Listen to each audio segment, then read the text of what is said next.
The way a baby breathes, sleeps, and smiles, everything is yoga. A child smiles 400 times a day. An adolescent smiles 17 times a day. An adult smiles occasionally. Prejudice, insecurity, and stress stops us from being joyful like a child. How do we get back to the innocence we were born with? Like a flower bud, human life has the potential to blossom fully. Yoga is bringing back that undying smile on our face. We convey a lot through our presence and our vibes.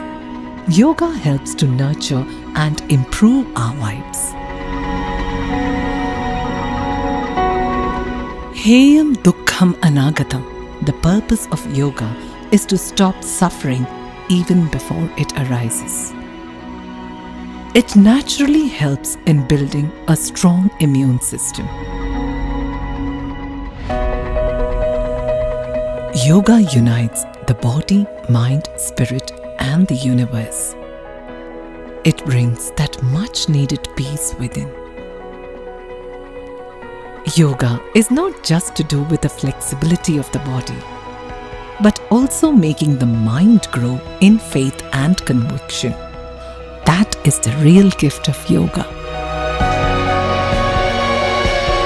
Yoga, meditation, pranayama, they all boost your immune system.